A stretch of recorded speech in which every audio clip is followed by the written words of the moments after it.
Ora, nós a isto temos que impor um discurso diferente.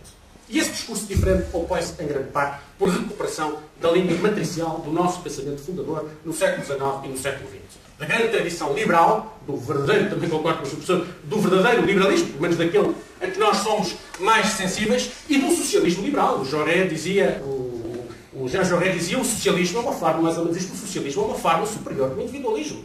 É o socialismo que verdadeiramente garante a afirmação do indivíduo, e até não o diz numa perspectiva de contestação radical à intervenção do Estado. Diz que é o socialismo que garante precisamente o individualismo. Porque é o socialismo que é fiel a essa ideia da autonomia. É o socialismo que não aceita essas heteronomias coletivas, o socialismo democrático mais do que nenhum outro. Porque não aceita nem as heteronomias impostas, por exemplo, no plano religioso, como também não vai aceitar o socialismo democrático, aquelas que se impõem por uma via algo salvífica e de natureza ideológica que alguma esquerda vai sussurrar, nomeadamente do pensamento comunista, que de certa maneira o comunismo torna-se, no século XX, um sucedâneo do pensamento religioso. E também se impõe claramente como uma grande mitologia coletiva que se vai impor aos indivíduos. Ora, o Jaurès dizia que o socialismo é precisamente a recuperação da ideia individual. E nós temos que recuperar esse valor. Primeiro, o valor da autonomia. E o valor da autonomia consagra esses dois aspectos. Os dois pilares, a liberdade e a igualdade. Porque não há autonomia sem liberdade. A liberdade é um valor fundador absoluto, é evidente. Nós somos absolutamente sensíveis a esse valor. Só que nós não confundimos a liberdade com a liberdade do agente económico. Porque a liberdade do agente económico é muitas vezes a supressão da liberdade de múltiplos cidadãos noutros planos. Não é muitas vezes, é quase sempre. Se não houver regras, se não houver limites a essa liberdade do agente económico. E, portanto, nós não assentamos a nossa visão, já não digo sequer de uma visão económica. Eu acho que o grande problema do capitalismo, no sentido mais rigoroso do conceito, é que ele assenta numa antropologia muito débil. Uma visão do homem muito débil, que é a visão do homem assente na pura racionalidade económica. Ora, o homem assente na pura racionalidade económica uma visão muito débil do ser humano. E, portanto, é isso que nós temos que contrariar. A autonomia não é isso. A autonomia é muito mais do que isso. A autonomia é a possibilidade de cada ser humano desenvolver as suas potencialidades. Num contexto cultural, civilizacional e social em que ele irá de viver. E que hoje é, obviamente, muito diferente do que era há 100 ou 200 anos atrás. E esse é o valor fundador. É o valor da autonomia para o qual é preciso liberdade. A liberdade da criação, a liberdade da formação, a liberdade da opção, a liberdade de estabelecer caminhos. A liberdade de cada um de nós estabelecer o seu caminho. Mas para que esta liberdade seja uma liberdade de facto plena, tem que haver essa consideração do princípio fundamental, que é o princípio da igualdade. Aliás, vinha ontem a ler uma coisa, quando vinha de Bruxelas, a ler uma coisa interessantíssima, de uma entrevista da Margaret Horace, há uns 15 ou 20 anos atrás, em que lhe perguntavam que ideia é a esquerda a recuperar. E há 15 ou 20 anos atrás não era muito popular dizer isto. E a Margaret Horace dizia: a esquerda só tem que recuperar uma ideia de igualdade. A igualdade, as nossas sociedades são cada vez mais desiguais. São profundamente desiguais. São escandalosamente desiguais. E nós temos que recuperar essa ideia de igualdade. Obviamente que não passaria pela cabeça de ninguém que a Margaret Horace tivesse a propor uma ideia de igualdade no sentido de um igualitarismo concentracionário, mas a ideia de igualdade de respeito por todos, de criação de condições para que todos os seres humanos, na medida do possível, possam ter, de facto, a possibilidade de dignamente fazerem as suas opções e exercitarem a sua liberdade. E eu creio que é este, de facto, o grande resposta em termos teóricos, em termos dos princípios ao problema da democracia e da diversidade, é este. Nós temos uma exigência, nós somos mais radicais, no bom sentido, nesse sentido. Para nós, a questão da democracia e a questão da diversidade assentam nesta ligação. Nestes três, autonomia como afirmação destes dois pilares. Liberdade e igualdade. E afirmação plena. E depois, como é que isto se transforma num produto político? Como é que isto se transforma numa ação política concreta em termos contemporâneos? Eu creio que agora, passando um bocadinho mais para além deste plano teórico que me parece de suma importância e que nós tendemos a desvalorizar. É muito raro ouvir dirigentes políticos, e ainda mais raro ouvir, não há um problema de Portugal, ainda mais raro ouvir na Europa, membros do governo, fazerem um discurso com a densidade teórica do Augusto Santos Silva agora fez. Isso é muito importante, que haja esta capacidade dos políticos perseguirem aos fundamentos das coisas. Para além das medidas que têm que ser tomadas todos os dias, das decisões que às vezes até nos custam tomar, mas têm que ser tomadas. Governar também é governar sempre em circunstância.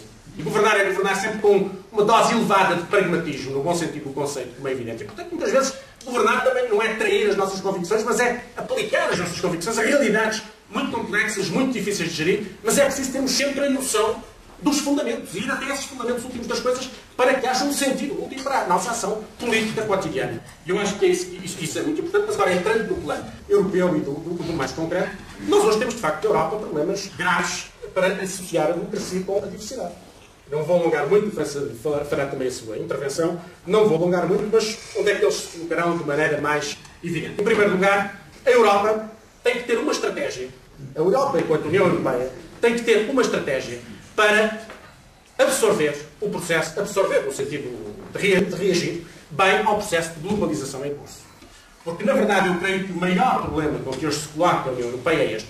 Ou os europeus percebem que a União Europeia constitui hoje um mecanismo institucional que permite assegurar minimamente a regulação do processo de globalização, de forma a salvaguardar um modelo de organização política, económica e social que, de alguma maneira, nos identifica no seu melhor e que nós, por uma questão de comunidade, designamos por modelo social europeu e que, no fundo, assenta nesta ideia. É preciso valorizar a iniciativa individual, a economia de mercado, mas é preciso também que haja uma intervenção dos Estados forte, no sentido de não apenas garantir que haja respeito pelas regras da concorrência, que haja uma boa, que a economia funcione segundo as regras, mas também haja, em determinados momentos, orientação das políticas económicas e haja, sobretudo, profundas preocupações sociais. Ou os europeus percebem que a União Europeia hoje constitui um mecanismo institucional que permite justamente isto e que, portanto, se move das várias instâncias mundiais, Organização Mundial do Comércio, Nações Unidas, Organização Internacional do Trabalho, aos mais diversos níveis. A União Europeia constitui algo que protege estes valores fundamentais e protege este modelo, adaptando naturalmente às realidades contemporâneas e protege este modelo.